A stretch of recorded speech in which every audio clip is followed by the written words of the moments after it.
ক্যামেরার সামনে বলছি তো, মুখ্যমন্ত্রী ডিসক্লোজ করুন কে বৃষ্টি মুখার্জি, তার আত্মীয় হন কি না, কেন তিনি অতিরিক্ত শূন্যপদ তৈরি করে সেই অতিরিক্ত শূন্যপদ এই বৃষ্টি মুখার্জিদের চাকরি বাঁচানোর জন্য ব্যবহার করা হবে বলে এসএসসি এফিডেভিট দেয়, কেন দেয়? কোনো আইনজীবী মামলাকারী নয়, তাহলে কেন একদিকে শূন্যপদ রয়েছে, আদালতের কোনো স্থগিতাদেশ নেই, অথচ নিয়োগ দেওয়া হচ্ছে না? কে মিথ্যা কথা বলছে? এডুকেশন ডিপার্টমেন্টের সেক্রেটারি মিথ্যা কথা বলছেন নাকি মুখ্যমন্ত্রী মিথ্যা কথা বলছেন? এফিডেভিট করে আদালতে এফিডেভিট করে এডুকেশন ডিপার্টমেন্টের সেক্রেটারি বলেন যে না, কোনো স্থগিতাদেশ নেই, এখানে নবম দশমে এতগুলো শূন্যপদ, একাদশ দ্বাদশে এতগুলো শূন্যপদ, গ্রুপ সিতে এতগুলো শূন্যপদ, গ্রুপ ডিতে এতগুলো শূন্যপদ। মুখ্যমন্ত্রী যে মিথ্যা কথা বলছেন সেটা এডুকেশন ডিপার্টমেন্টের সেক্রেটারি এফিডেভিট থেকেই পরিষ্কার। দেখুন, মমতা ব্যানার্জির রাজনীতি শুরুই হয়েছে মিথ্যা দিয়ে, কিন্তু মমতা ব্যানার্জি মানে সত্য যখন যেদিন বলবে সেদিন খবর করবেন যে আজকে মমতা ব্যানার্জি এই সত্যটা বলে ফেলেছে। মমতা ব্যানার্জিকে জিজ্ঞাসা করবেন ও কবে সত্য কথা বলে।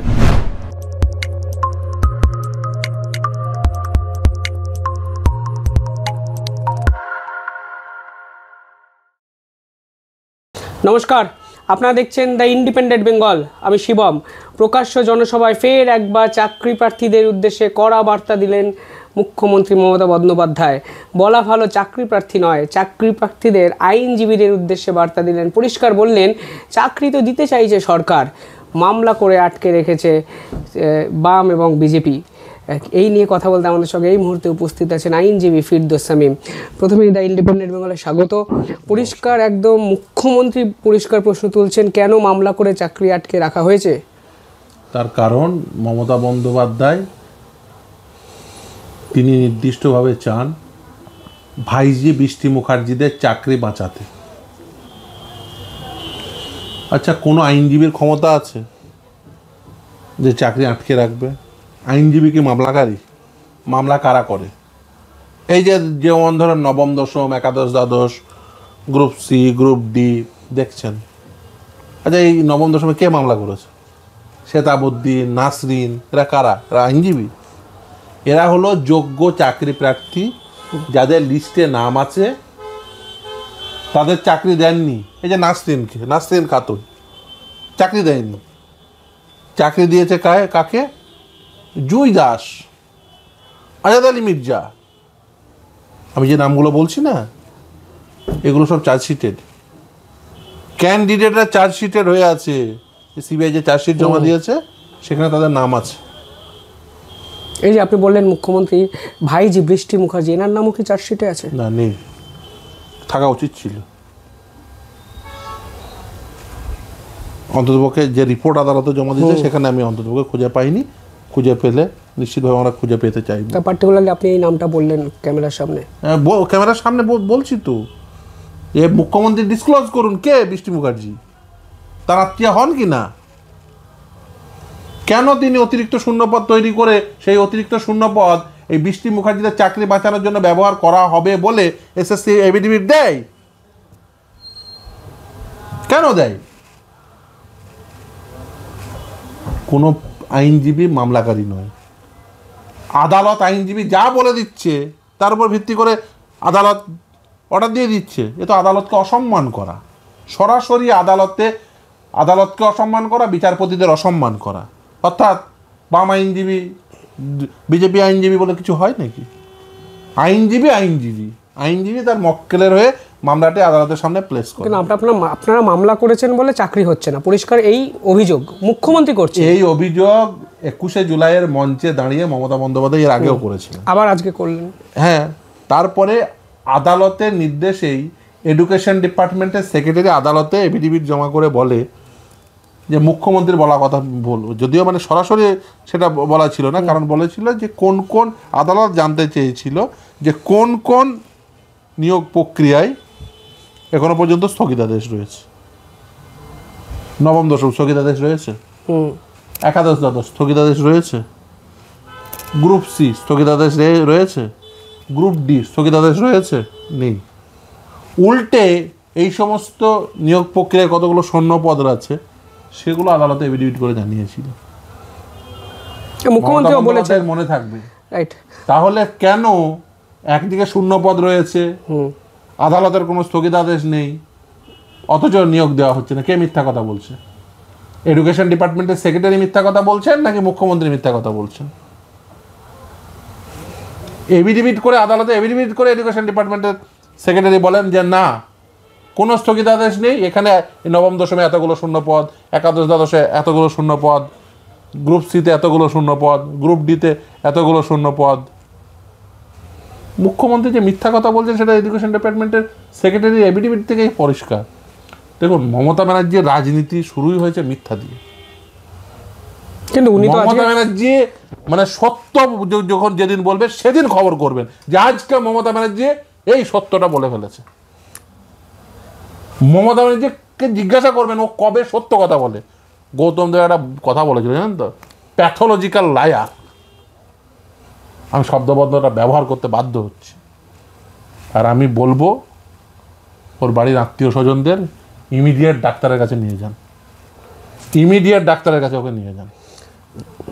কারণ আপনি যে এক প্রকার পাগল টাইপের প্রমাণ করা। আমি কিচ্ছু বলছি না, আমি বলছি ইমিডিয়েট ডাক্তারের কাছে নিয়ে কি হয়েছে মমতা ব্যানার্জি যে মানে আমি সেটাই তো বলছি।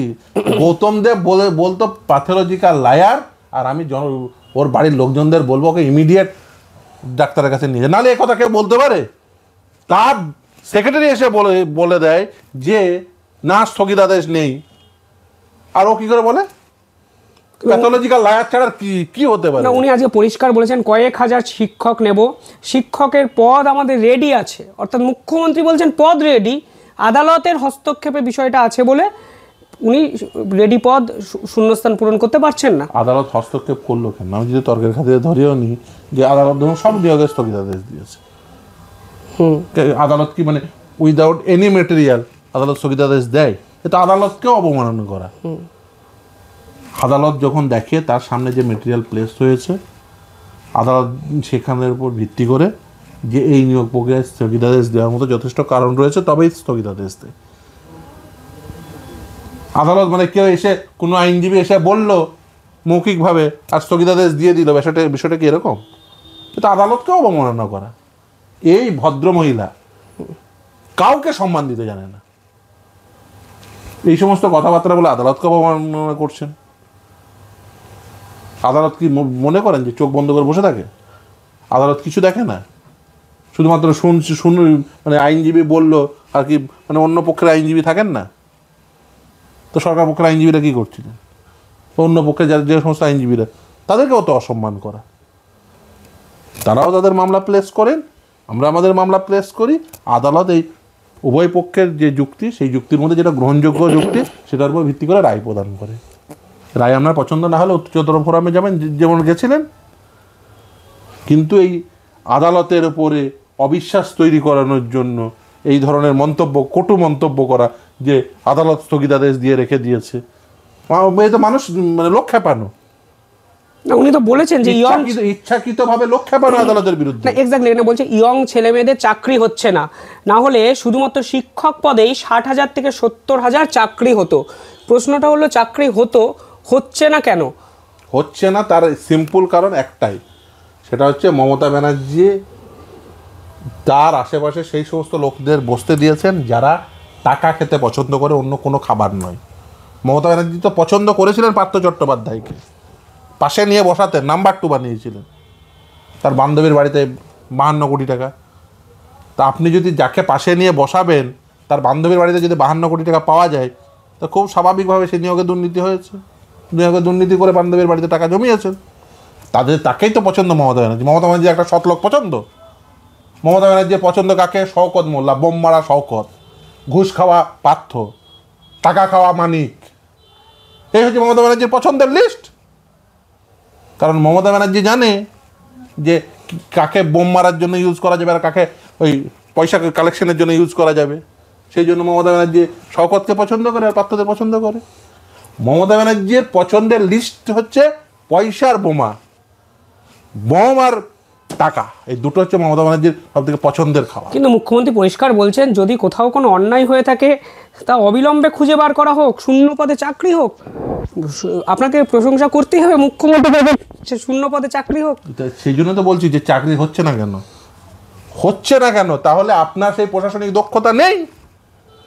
আপনার মমতা ব্যানার্জির তাহলে সেই প্রশাসনিক দক্ষতা নেই যে সে চাইলেও চাকরি হয়। তাহলে মমতা ব্যানার্জিকে ভোট দিয়ে লাভ কি? আমি রাজ্যের মানুষকে বলবো, দেখুন মমতা ব্যানার্জি চাইছে শূন্য পদে চাকরি হোক, অথচ মমতা ব্যানার্জি সেটা করাতে পারছে না, তাই একে ভোট দিচ্ছেন কেন? একে একদম ভোট দেবেন না। সিম্পল কথা। যার এই প্রশাসনিক দক্ষতা নেই, ও কিসের জন্য ভোট চাইতে যায়? যে আমাকে ভোট দিয়ে নির্বাচিত করো, আমি প্রশাসনিকভাবে দারুণ দক্ষ, তার মানে প্রমাণ হয়ে গেল, মমতা ব্যানার্জি নিজেই প্রমাণ করে দিল যে ও প্রশাসনিকভাবে অদক্ষ। যারা প্রশাসনিকভাবে দক্ষ, আমি বলছি আমি 10 মিনিটে চাকরি করে দেবো। 60,000 কেন, 1.5 লাখ ছেলে 10 মিনিটে, কালকে ইয়ে করে দিন, 10 মিনিটে চাকরি করে দেবো। 10 মিনিট লাগবে। তাহলে মমতা ব্যানার্জি সেই প্রশাসনিক দক্ষতা নেই, মমতা ব্যানার্জিকে কেন নির্বাচিত করবেন? সামনের নির্বাচনে যখন ও ভোট চাইতে যাবে তো বলবেন যে তোমার তো সেই প্রশাসনিক দক্ষতাই নেই মশাই। দেখুন, ও যদি ঘুষ খাওয়া বন্ধ করে, আর এই যে যারা টাকা পয়সা দিয়ে চাকরি দিচ্ছে, টাকা পয়সা নিয়ে তাদের যদি পাশে বসানো বন্ধ করে, তাহলেই চাকরি হয়ে যাবে। কিন্তু উনি কি চান? উনি চান যে টাকা কালেকশন ভালো করতে পারবে তাকে পাশে বসাবো, তাকে পার্থ বানাবো, তাকে মানিক বানাবো। অতএব ও সৎ মানুষকে তো বানাবে না, সৎ মানুষকে তো শিক্ষামন্ত্রী বানাবে না। উনি মঞ্চ থেকে অনুব্রত থেকে মানিক ভট্টাচার্য সকলের পাশে দাঁড়িয়েছে বা কলমে, যে ভোটের আগে তাদেরকে জেলবন্দি করে রাখার একটা চক্রান্ত কেন্দ্র, মানে মানিক পাত্রর পাশে দাঁড়িয়ে পড়েছে, অনুব্রতর পাশে। মানে মানিক পাত্রর পাশেও থাকবেন, আবার চাইবেন চাকরি হবে। দুটো তো একসঙ্গে কি করে হবে? পার্থ ঘুষ খাবে, দিয়ে ঘুষ খেয়ে সাদা খাতার মাস্টার বানাবে, দিয়ে বলবেন আমি পার্থর পাশে, আবার বলবেন শূন্য পদে চাকরি হোক, এটা চাই। আরে শূন্য পদে চাকরিতে কোনো স্থগিতাদেশ নেই, মমতা ব্যানার্জির চাকরি দেবেন না। ও বুঝে গেছে চাকরি দেওয়ার থেকে অন্য কিছু ওই একটু নাচুন কুদুন করা বেশি লাভজনক। শীতকালে সুন্দরবন ভ্রমণের নির্ভরযোগ্য একমাত্র নাম সাগর সঙ্গম ট্রাভেলস। নিজস্ব লঞ্চে ভ্রমণ এবং অফুরন্ত খাওয়া দাওয়ার বিপুল আয়োজন। বুকিং করুন 9733066075।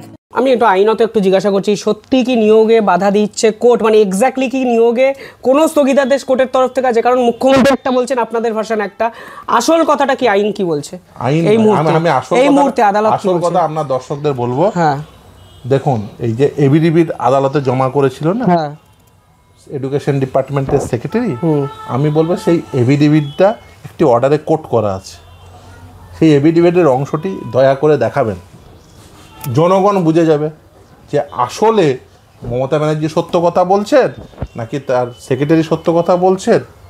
তাহলে বুঝতে পারবেন তার সেক্রেটারি কেন মিথ্যা কথা লিখতে যাবে, আর নাকি আমরা সত্য কথা বলছি। দেখুন, আমরা বারবার বলছি যে যদি উপযুক্ত মেটেরিয়াল না দেখাতে পারেন, আদালত কখনোই কোনো নিয়োগের স্থগিতাদেশ দেয় না, প্রথম। দ্বিতীয় হচ্ছে, কোনো আইনজীবী মামলাকারী নয়, মামলা করেছে যোগ্য চাকরি প্রার্থীরা যাদের লিস্টে নাম আছে, যেমন নাসরিন খাতুন লিস্টে নাম আছে, চাকরি কে বলো? জুই দাস, যার লিস্টে কোথাও নাম নেই, পরবর্তীতে জানা যাচ্ছে সে ইন্টারভিউতেই বসেনি বাবা, অথচ সে কিন্তু চাকরি পেয়ে গেল। তাহলে কি করবে? নাসরিন চুপচাপ বসে থাকবে? ওহো, মুখ্যমন্ত্রী চান যে ওই যে অযোগ্য, যে কোনোদিন ইন্টারভিউতে বসেনি, তার চাকরি হোক, তাই আমি চুপচাপ পড়াশোনা করার পরেও আমি বেকার হয়ে বাড়িতে বসে থাকবো। তার কারণ মমতা ব্যানার্জি পার্থ চ্যাটার্জিকে বসিয়ে রেখেছে যে টাকা খাওয়ার জন্য, সে টাকা দিয়ে যায়, অতএব ওই টাকা দেওয়ার, যে টাকা দিয়ে গেছে তার চাকরিটা করে দাও। আর তুমি টাকা দিতে পারোনি, তোমার যোগ্যতা আছে, তুমি শিক্ষিত, তুমি প্রপারলি ওএমআরশিট একেবারে প্রপারলি ফিল আপ করে তুমি জমা দিয়ে তোমার লিস্টে নাম উঠেছিল, তোমার চাকরি হবে না। চাকরি কার হবে? সাদা খাতা জমা দিয়ে এসছে, পার্থকে টাকা দিয়েছে, তাদের চাকরি হবে। অতএব মুখ্যমন্ত্রী চান ওদের চাকরি হোক, তাই তুমি চুপচাপ বাড়িতে বসে থাকো। নাসরিনরা একদম মামলা টামলা করবে না, একদম কিচ্ছু করবে না, চুপচাপ বাড়িতে বসে থাকবে, যোগ্য হয়ে তোমরা বাড়িতে চুপচাপ বসে থাকবে। এই বৃষ্টি মুখার্জি শুধু চাকরি হতে দেবে, বৃষ্টি মুখার্জি আর যাদের সবাই সাদা খাতার মাস্টার যারা আছে তাদের চাকরি হতে দেবে। আজকে আমাদের ইন্টারভিউতে বিস্ফোরক বিকাশ রঞ্জন ভট্টাচার্য বলেছেন, তথ্য বলছে জেলে যেতে পারেন মুখ্যমন্ত্রী মমতা বন্দ্যোপাধ্যায়। আমি অনেকদিন আগেই বলেছি, জেলে যেতে পারেন নয়, জেলে যাবেন, যেতে পারেন, যাবেনই, যাবেনই, ওকে যেতেই হবে। তার কারণ ওই যে বলেছিলাম, বৃষ্টি মুখার্জিদের চাকরি বাঁচানোর জন্য যে অতিরিক্ত শূন্য পদ যে ক্যাবিনেট মেমোরেন্ডামের মাধ্যম দিয়ে করেছেন, সেই ক্যাবিনেট মেমোরেন্ডাম যদি আপনি দেখেন, তাহলে ওর জেল যাত্রা কেউ আটকাতে পারবে না। ওর এতদিন তো জেলের বাইরে থাকারই কথা না, ও গোটা ক্যাবিনেট নিয়ে ওকে জেলে যেতে হবে। শুধু ও না, গোটা ক্যাবিনেট যাবে জেলে। ওর ক্যাবিনেট জেলের ভিতরেই বসবে, ওর ক্যাবিনেট জেলের বাইরে থাকারই কথা না। মানে এটাই সব থেকে বড় আশ্চর্যের, যে এখনো পর্যন্ত জেলের বাইরে ঘুরে বেড়াচ্ছে। ও তো এতদিন জেলের ভাত খাওয়া। মানে আইনজীবী হয়ে তথ্য আপনার কাছে অবশ্যই দেখুন, আগেও বলেছি আবারও বলছি যে ওর জেলের বাইরে থাকার এক মুহূর্ত থাকারও কোনো অধিকার নেই। ওর জেলের ভাত খাওয়াই উচিত, ও জেলে থাকাই উচিত। তার কারণ ও যে পরিমাণ ক্ষতি পশ্চিমবঙ্গের করেছে, ভারতবর্ষের ইতিহাসে কোনো মুখ্যমন্ত্রী এই পরিমাণ ক্ষতি করেনি। কারণ ও যে বলছে আমি চাই, অথচ যদি ওর ধরেন তর্কের খাতিরে আমি ধরে নিলাম যে ও কিচ্ছু জানতো না, ও সাদা ধপধপে একেবারে, ওর এতে গায়ে কোনো কালির ছিটে নেই, তাহলেও তো প্রমাণ হয় যে ও একজন চরম অদক্ষ। ওর মতো অদক্ষ পৃথিবীর ইতিহাসে কোনো মুখ্যমন্ত্রী হয়নি, যার মুখ্যমন্ত্রীত্বে এই পরিমাণ দুর্নীতি হয়ে যায়, তার কোনো খবর থাকে না ওর কাছে। কিসের জন্য মুখ্যমন্ত্রী হয়েছে? দার্জিলিংয়ে চা বাগান ঘেরা কমলালেবুর গ্রাম সৌরিনীতে এবং দাওয়াইপানিতে ঘরে বসেই কাঞ্চনজঙ্ঘার দৃশ্য উপভোগ করতে আড্ডাহাট হোমস্টে বুক করুন 9836499678 নম্বরে। শুধুমাত্র ওই রেড রোডে বসে নাচ দেখার জন্য, ফুর্তি করার জন্য, আর ভাই ভাইপোর সম্পত্তি বাড়ানোর জন্য, কালীঘাটের ওই 3টে রাস্তায় 35টা প্লট বানানোর জন্য তুই মুখ্যমন্ত্রী হয়েছ? অতএব ওর ইমিডিয়েট জেল যাত্রা যদি না হয়, ওর ইমিডিয়েট যদি মুখ্যমন্ত্রীর পদ থেকে পদত্যাগ না করে, পশ্চিমবঙ্গের ভবিষ্যৎ আরও অন্ধকারতম হবে। মুখ্যমন্ত্রীর উচিত অন্তপক্ষে, ও যা করছে দিল্লিতে গিয়ে হাত ধরে আসছে, সবাই বুঝতে পারছে, কিন্তু অন্ততপক্ষে রাজ্যের ভবিষ্যতের কথা ভেবে অন্ততপক্ষে ওর নিজের দলেরই উচিত ওকে সরিয়ে দেওয়া। কারণ যে পরিমাণ ক্ষতি মমতা বন্দ্যোপাধ্যায় করতে সফল হয়েছে, আমি বিশ্বাস করি তৃণমূল কংগ্রেসের কারোর এই ক্ষমতা নেই যে সে কেউ একক দক্ষতায় এই পরিমাণ ক্ষতি করতে পারে কোনো রাজ্যের। মানে ক্ষমতা নেই। মানে মমতা ব্যানার্জি এই ক্ষমতাকে আমি সত্যি মানে এই অসীম ক্ষমতাকে আমাকে মেনে নিতেই হবে যে মমতা ব্যানার্জির এই অসীম ক্ষমতা আছে যে এই পরিমাণ ক্ষতি করতে পারে। মানে কোনো মানুষের এই পরিমাণ ক্ষতি করার ক্ষমতা থাকারই কথা নয়, কিন্তু মমতা ব্যানার্জির এই ক্ষমতা আছে যে এই পরিমাণ সে ক্ষতি করার মতো ক্ষমতা ধরে, যে এই পরিমাণ একটি রাজ্যের ক্ষতি করে দেবো, দেখ আমার কত ক্ষমতা, আমি ক্ষতি করে দেবো। মমতা ব্যানার্জি সেটা করেছে। অবশ্যই অসংখ্য ধন্যবাদ। পরিষ্কারভাবে ফিরদৌস সামি পাল্টা বিস্ফোরক দাবি করলেন মুখ্যমন্ত্রী মমতা ব্যানার্জির জেলে যাওয়া উচিত, জেলে যাবেন, বিকজ তথ্য বলছে এবং দুর্নীতি তদন্ত যেদিকে যাচ্ছে শেষ পরিণাম হয়তো সেটাই হতে চলেছে, এরকমই আশঙ্কা প্রকাশ করছেন আইনজীবী ফিরদৌস সামিম। এবং কোর্টের আদালতের এই মুহূর্তে নিয়োগের স্থগিতাদেশ এই মুহূর্তে আপাতত নেই, এবং সেই তথ্য কোর্টকে সাবমিট করেছেন এই রাজ্যের পশ্চিমবঙ্গ সরকারের পর্ষদ শিক্ষা সচিব। নিঃসন্দেহে দেখতে থাকুন দ্য ইন্ডিপেন্ডেন্ট বেঙ্গল। অসংখ্য ধন্যবাদ স্যার, ধন্যবাদ। আপনাদের কমেন্টে জানাবেন যদি এই সংক্রান্ত কোনো প্রশ্ন থাকে, নিঃসন্দেহে আপনাদের প্রশ্নের উত্তর আমরা খুঁজে পাওয়ার চেষ্টা করব। ধন্যবাদ।